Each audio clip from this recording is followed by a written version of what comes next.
ಸ್ನೇಹಿತರೆ, ಬೀಜೋಪಚಾರದಿಂದ ಆರಂಭಿಸಿ ಮಣ್ಣಿನ ಫಲವತ್ತತೆ, ಬೇರುಗಳ ಆರೋಗ್ಯಕರ ಬೆಳವಣಿಗೆ, ರೋಗ ನಿರೋಧಕ ಶಕ್ತಿಯ ಉತ್ಪಾದನೆ, ಕ್ರಿಮಿಕೀಟಗಳು ಬಾರದಂತೆ ತಡೆಗಟ್ಟಲು ಸಮರ್ಥವಾದ ಮತ್ತು ಎಲೆ, ಮೊಗ್ಗು, ಹೂವು, ಹಣ್ಣುಗಳ ಆಶ್ಚರ್ಯಕಾರಿ ಬೆಳವಣಿಗೆಗೆ ಬೇಕಾದ ಬಲಿಷ್ಠ ಸೂಕ್ಷ್ಮ ಉಪಯುಕ್ತ ಜೀವಾಣುಗಳನ್ನು ಹೊಂದಿರುವ ಆರ್ಗಾನಿಕ್ ಕಿಣ್ವ ದ್ರವ ಅಥವಾ ಸೂಪರ್ ಆರ್ಗಾನಿಕ್ ಸೊಲ್ಯೂಷನ್ ಅನ್ನ ತ್ಯಾಜ್ಯದಿಂದ ಸುಲಭವಾಗಿ ಮನೆಯಲ್ಲಿ ತಯಾರಿಸಿ ಗಾರ್ಡನ್, ಹೊಲ, ತೋಟ, ಗದ್ದೆ, ಫಾರಂಗಳಿಗೆ ನಿಯಮಿತವಾಗಿ ಯಾವ ಸಮಯದಲ್ಲಿ ಎಷ್ಟು ಪ್ರಮಾಣದಲ್ಲಿ ಹೇಗೆ ಬಳಸಬೇಕು, ಹೀಗೆ ಬಳಸಿದ ಎಷ್ಟು ದಿನಗಳಿಗೆ ರಿಸಲ್ಟ್ ಸಿಗುತ್ತೆ ಅನ್ನೋ ಉಪಯುಕ್ತ ಮಾಹಿತಿ ನೀಡಲಿರುವ ಇಂದಿನ ವಿಡಿಯೋ ಸ್ಕಿಪ್ ಮಾಡದೆ ಅಂತ್ಯದವರೆಗೂ ನೋಡ್ತೀರಾ ಅಂತ ಭಾವಿಸುತ್ತಾ, ಆತ್ಮೀಯ ಸ್ನೇಹಿತರೆ, ತಾವು ಮೇರೀಸ್ ಮನೆ ಗಾರ್ಡನ್ ಚಾನಲ್ ಅನ್ನ ವೀಕ್ಷಣೆ ಮಾಡ್ತಾ ಇದ್ರಾ.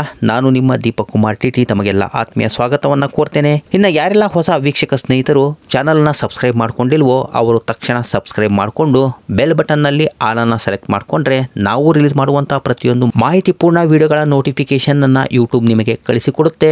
ಈ ವಿಡಿಯೋ ಇಷ್ಟವಾದರೆ ಒಂದು ಲೈಕ್, ಇನ್ಫಾರ್ಮೇಟಿವ್ ಅಂತೇಳಿ ಅನ್ಸಿದ್ರೆ ನಿಮ್ಮ ಫ್ರೆಂಡ್ಸ್ ಮತ್ತೆ ರಿಲೇಟಿವ್ಸ್ಗಳಿಗೂ ಕೂಡ ಶೇರ್ ಮಾಡಬೇಕಾಗಿ ವಿನಂತಿಸಿಕೊಳ್ತಾ ಬನ್ನಿ ಇಂದಿನ ವಿಡಿಯೋ ಪ್ರಾರಂಭಿಸೋಣ. ಸ್ನೇಹಿತರೆ, ಇಂದು ತಯಾರಿಸಲಿರುವ ಸೂಪರ್ ಆರ್ಗಾನಿಕ್ ಸೊಲ್ಯೂಷನ್ ಅನ್ನ ಸುಮಾರು 3 ವರ್ಷಗಳಿಂದ ನಿರಂತರವಾಗಿ ತಯಾರಿಸಿಕೊಂಡು ಬಳಸಿದ ನಂತರ ನಮ್ಮ ಗಾರ್ಡನಿಗೆ ದೊರೆತಂತಹ ಉಪಯುಕ್ತ ಬೆಳವಣಿಗೆಗಳ್ಯಾವ್ದು ಅಂತ ಮೊದಲು ನಿಮಗೆ ಸಂಕ್ಷಿಪ್ತವಾಗಿ ತಿಳಿಸುತ್ತೇನೆ. ಇದೇ ರೀತಿ ಫಲಿತಾಂಶವನ್ನ ನೀವು ಕೂಡ ನಿಮ್ಮ ಗಾರ್ಡನಿನ ಜೊತೆಗೆ ಹೊಲ, ಗದ್ದೆ, ತೋಟ, ಫಾರಂಗಳ ಭೂಮಿ ಮತ್ತು ಸಸ್ಯಗಳ ಮೇಲೆ ಪ್ರಯೋಗಿಸುವುದರಿಂದ ರಾಸಾಯನಿಕ ಮುಕ್ತ ಆರೋಗ್ಯಯುತ ಭೂಮಿ, ಗಿಡ, ಹೂವು, ಹಣ್ಣು, ಸೊಪ್ಪು, ತರಕಾರಿಗಳನ್ನ ಪಡೆಯಲು ಸಾಧ್ಯವಾಗಬಹುದು. ಮತ್ತೆ ಇದರ ರಿಸಲ್ಟ್ ನಿಮಗೆ ಕೇವಲ 6 ತಿಂಗಳಲ್ಲಿ ನೋಡೋದಕ್ಕೂ ಕೂಡ ಸಿಗುತ್ತೆ. ಸ್ನೇಹಿತರೆ, ಆರ್ಗಾನಿಕ್ ಸೊಲ್ಯೂಷನ್ ಪೌಷ್ಟಿಕಾಂಶ ಭರಿತವಾದ್ದರಿಂದ ಗಿಡಗಳ ಸರ್ವತೋಮುಖ ಬೆಳವಣಿಗೆಗೆ ಬೇಕಾದಂತಹ ಸಾರಜನಕ, ರಂಜಕ ಮತ್ತು ಪೊಟ್ಯಾಷಿಯಂನಂತಹ ಮೂಲದೊಂದಿಗೆ ಅತಿ ಉಪಯುಕ್ತವಾದಂತಹ ಕೆಲವು ಮಹತ್ತರವಾದ ಖನಿಜ, ಲವಣ, ಅಗತ್ಯ ಅಂಶಗಳನ್ನು ಹೊಂದಿದ್ದು ಸಾವಯವ ಗೊಬ್ಬರದಂತೆ ಮಣ್ಣಿನ ಫಲವತ್ತತೆಯನ್ನ ಉತ್ತೇಜಿಸಿ ತನ್ನಲ್ಲಿರುವ ಸಾವಯವ ಪದಾರ್ಥದೊಂದಿಗೆ ಮಣ್ಣನ್ನು ಸಮೃದ್ಧಗೊಳಿಸುತ್ತದೆ.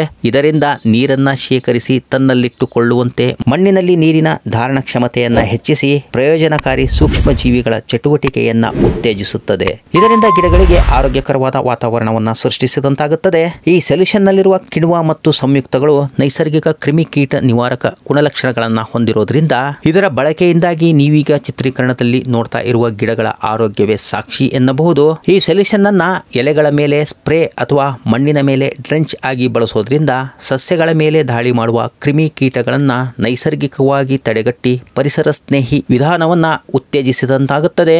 ಇನ್ನು ಹೊರಗಿನಿಂದ ದಾಳಿ ಮಾಡಬಹುದಾದ ಕ್ರಿಮಿಕೀಟಗಳನ್ನು ತಡೆಗಟ್ಟುವಂತೆಯೇ ಗಿಡಗಳಲ್ಲಿ ಆಂತರಿಕವಾಗಿ ರೋಗ ನಿರೋಧಕ ಶಕ್ತಿಯನ್ನು ವೃದ್ಧಿಸುವ ಆಂಟಿ ಆಕ್ಸಿಡೆಂಟ್ಗಳು ಮತ್ತು ಫಿನಾಲ್ಗಳಂತಹ ಸಕ್ರಿಯ ಕಿಣ್ವಗಳ ಸಂಯುಕ್ತಗಳಿಂದಾಗಿ ಗಿಡಗಳು ತಮ್ಮ ಆರೋಗ್ಯ ನಿರೋಧಕ ಶಕ್ತಿಯನ್ನು ಹೆಚ್ಚಿಸಲು ಮತ್ತು ವಿವಿಧ ರೋಗಗಳ ವಿರುದ್ಧ ಪ್ರತಿರೋಧವನ್ನು ಅಭಿವೃದ್ಧಿಪಡಿಸಿಕೊಳ್ಳಲು ಸಹಕರಿಸುವುದಲ್ಲದೆ ರೈತ ಮಿತ್ರರು ತಮ್ಮ ಹೊಲ ಗದ್ದೆಗಳಲ್ಲಿ ಬೀಜಗಳನ್ನು ಬಿತ್ತುವ ಮೊದಲು ಈ ಸೊಲ್ಯೂಷನ್ನಲ್ಲಿ ಬೀಜಗಳನ್ನು 24 ತಾಸು ನೆನೆಸಿಟ್ಟು ಬಿತ್ತನೆ ಮಾಡಿದರೆ ಬೀಜಗಳಲ್ಲಿ ಮೊಳಕೆಯೊಡೆಯುವ ಪ್ರಮಾಣವನ್ನು ಹೆಚ್ಚಿಸಿ ಆರಂಭಿಕ ಬೇರಿನ ಬೆಳವಣಿಗೆಯನ್ನು ಉತ್ತೇಜಿಸುವುದರಿಂದ ಭವಿಷ್ಯದಲ್ಲಿ ಮೊಳಕೆಯೊಡೆದು ಸಸ್ಯವಾಗುವ ಗಿಡಗಳ ಆರೋಗ್ಯಯುತ ಬೆಳವಣಿಗೆಯಿಂದಾಗಿ ಅತ್ಯುತ್ತಮ ಇಳುವರಿ ಪಡೆಯಲು ಸಾಧ್ಯವಾಗುವುದರಿಂದ ಬಿತ್ತನೆಗೂ ಮುನ್ನ ಉಳುಮೆ ಮಾಡಿದ ಮಣ್ಣಿಗೆ ಸಂಜೆ 5 ಗಂಟೆಯ ನಂತರ 100 ಲೀಟರ್ ನೀರಿಗೆ 2 ಲೀಟರ್ ಸೊಲ್ಯೂಷನ್ ನಂತೆ ಬೆರೆಸಿ ಸ್ಪ್ರೇ ಮಾಡಬಹುದು. ಅಥವಾ ನಾಟಿ ಮಾಡುವ ಸಮಯದಲ್ಲಿ ಇದೇ ಪ್ರಮಾಣದಂತೆ ಬೆರೆಸಿ ನೀರಿನ ಮೂಲಕ ಕೂಡ ಗದ್ದೆಗಳಿಗೆ ಹಾಯಿಸಬಹುದು. ಹೀಗೆ ಮಾಡಿದಾಗ ಸೊಲ್ಯೂಷನ್ ನಲ್ಲಿರುವಂತಹ ಪೋಷಕಾಂಶಗಳ ಕಾರಣದಿಂದಾಗಿ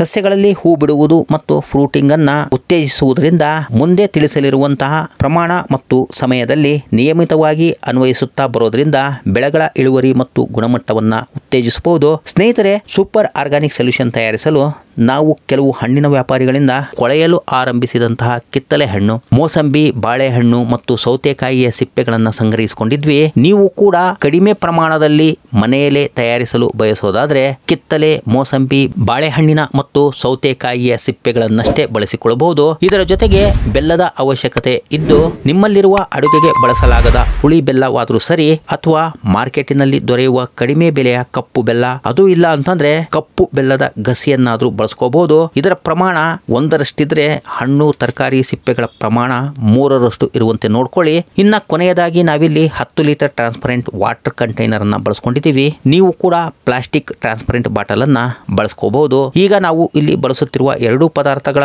10ರಷ್ಟು ಹೆಚ್ಚಿಗೆ ಪ್ರಮಾಣದಲ್ಲಿ ಸಾಮಾನ್ಯವಾದ ಬೋರ್ ಅಥವಾ ಯಾವುದೇ ರೀತಿಯ ಫಿಲ್ಟರ್ ಮಾಡಿರದ ಅಥವಾ ಬ್ಲೀಚಿಂಗ್ ಅನ್ನ ಬಳಸಿ ಶುದ್ಧೀಕರಿಸಿರದ ನೀರನ್ನ ಬಳಸಿಕೊಳ್ಳುವುದರಿಂದ ತಯಾರಾಗಲಿರುವ ಸೊಲ್ಯೂಷನ್ ನಲ್ಲಿ ಉಪಯುಕ್ತವಾದಂತಹ ಜೀವಾಣುಗಳ ವೃದ್ಧಿ ತ್ವರಿತವಾಗುವುದಲ್ಲದೆ ಈ ಎಲ್ಲಾ ಪದಾರ್ಥಗಳನ್ನ ಚಿತ್ರೀಕರಣದಲ್ಲಿ ತೋರಿಸಿರುವಂತೆ ಒಟ್ಟಿಗೆ ಬೆರೆಸಿ ಇವುಗಳ ಪ್ರಮಾಣ 1ರಷ್ಟು ಬೆಲ್ಲ, 3ರಷ್ಟು ಹಣ್ಣಿನ ಸಿಪ್ಪೆಗಳು ಅಥವಾ ಹಣ್ಣು, 10ರಷ್ಟು ನೀರು ಇರುವಂತೆ ಜಾಗ್ರತೆ ವಹಿಸಿ ನೆರಳಿನಲ್ಲಿ ಕನಿಷ್ಠ 3 ತಿಂಗಳುಗಳ ಕಾಲ ಇಡುವ. ನಡುವಿನ ಮೊದಲ ವಾರದ ಪ್ರತಿನಿತ್ಯ ಬೆಳಗ್ಗೆ ಸಂಜೆ 2 ಬಾರಿ ಇದರ ಬಾಯಿಗೆ ಮುಚ್ಚಿದಂತಹ ಮುಚ್ಚಳವನ್ನ ಲೂಸ್ ಮಾಡಿ ಬಾಟಲಿಯ ಮುಕ್ಕಾಲು ಭಾಗದಲ್ಲಿ ಶೇಖರಿಸಲಾದಂತಹ ಸೊಲ್ಯೂಷನ್ ಮೇಲ್ಭಾಗದಲ್ಲಿ ಫರ್ಮೆಂಟೇಷನ್ ಪ್ರಕ್ರಿಯೆಯಿಂದ ಬಿಡುಗಡೆಯಾಗಲಿರುವಂತಹ ಗ್ಯಾಸ್ ಹೊರಬಿಟ್ಟು ಮತ್ತೆ ಮುಚ್ಚಳವನ್ನ ಮುಚ್ಚಿಟ್ಟರೆ ನಂತರದ ದಿನಗಳಲ್ಲಿ ಪ್ರತಿನಿತ್ಯ ಒಮ್ಮೆ ಇದೇ ರೀತಿ ಗ್ಯಾಸ್ ಅನ್ನ ಹೊರಬಿಡುತ್ತಾ ಸುಮಾರು 2 ತಿಂಗಳ ನಂತರ ಗ್ಯಾಸ್ ರಿಲೀಸ್ ಆಗುವ ಪ್ರಮಾಣ ಮೊದಲ ವಾರಕ್ಕಿಂತ ತೀರಾ ಕಡಿಮೆ ಆಗಿರುತ್ತೆ. ಹಾಗಾಗಿ ವಾರಕ್ಕೊಮ್ಮೆ ಕಂಟೈನರ್ನ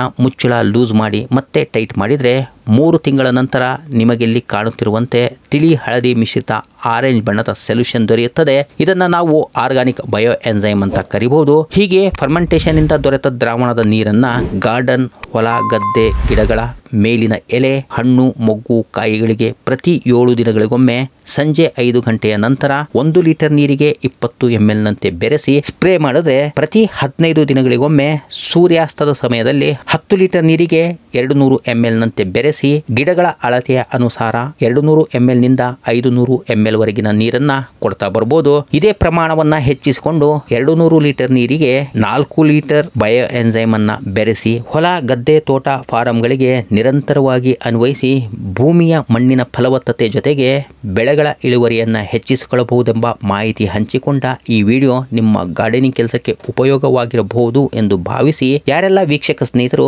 ಗಾರ್ಡನಿಂಗ್ಗೆ ಬಳಸುವ ಸಾಮಗ್ರಿಗಳ ಅನ್ವೇಷಣೆಯಲ್ಲಿದ್ದಿರೋ ಅವರಿಗಾಗಿ ಆಯ್ದ ಕೆಲ ಸಾಮಗ್ರಿಗಳ ಬೈ ಲಿಂಕ್ ಅನ್ನ ಡಿಸ್ಕ್ರಿಪ್ಷನ್ ಬಾಕ್ಸ್ ನಲ್ಲಿ ಕೊಡಲಾಗಿದೆ. ಅವಶ್ಯಕವಿರುವ ಸ್ನೇಹಿತರು ಸಾಮಗ್ರಿಗಳನ್ನ ಪರಿಶೀಲಿಸಿ ಸದುಪಯೋಗ ಪಡಿಸಿಕೊಳ್ಳಬಹುದು. ಮುಂದೆ ಮತ್ತೊಂದು ಗಾರ್ಡನಿಂಗ್ ಮಾಹಿತಿ ಪೂರ್ಣ ವಿಡಿಯೋದೊಂದಿಗೆ ಬರ್ತೇನೆ.